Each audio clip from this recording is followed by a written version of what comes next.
Here's another example of proving trig identities. You have seen that while proving trig identities, no two problems necessarily work the same way. I couldn't possibly give you an example of every single problem that you will encounter, so what I have to do is try to give you the tools necessary so that you can learn kind of how to adjust from problem to problem. On this particular example, you see that the left-hand side is more complicated than the right. We have two fractions, they're being added. What I need to do is think about my guidelines, and the guideline says if I have operations to perform, I should perform them.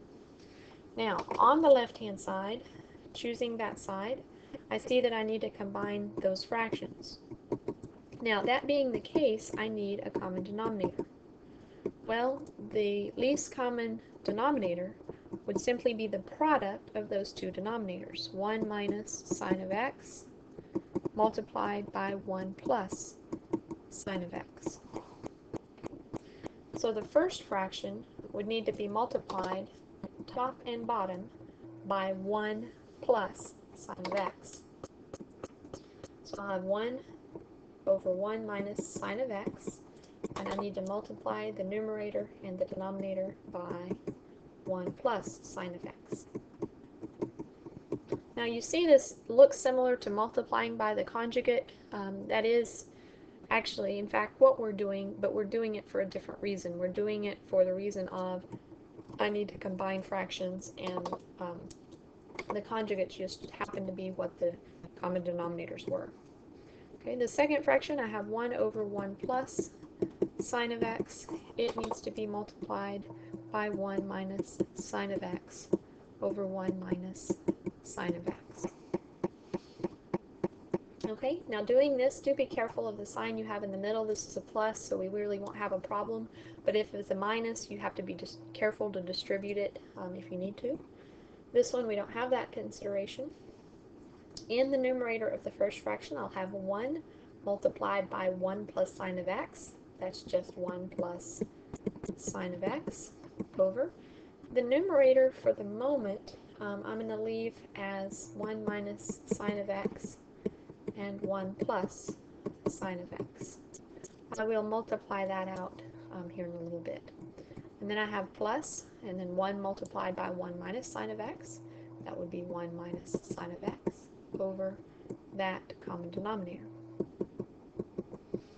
And notice here that I'm writing this denominator in the same order as the denominator of the first one.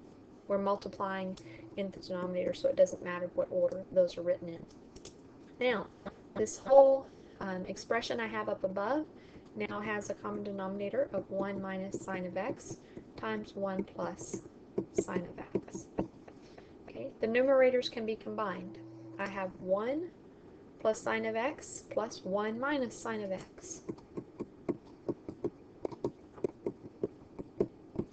Well, I see that in the numerator I can combine the 1's, so that would be 2.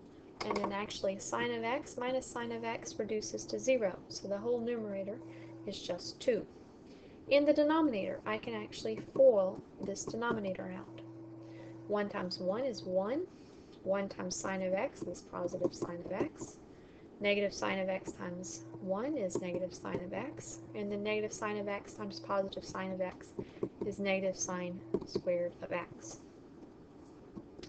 We have 2 divided by the two middle terms in the denominator cancel.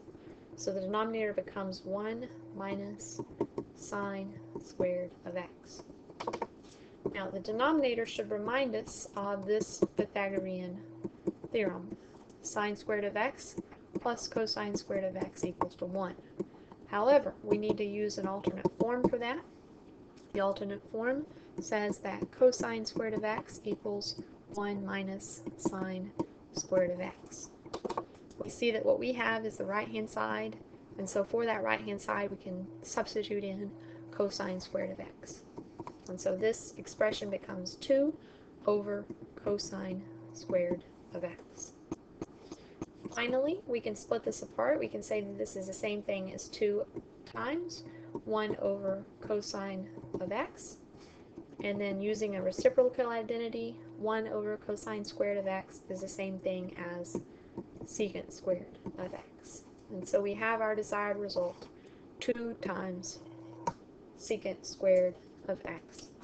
From up above, we can see that that was what we wanted to prove, that the left-hand side was equal. This concludes this example of proving trig identities.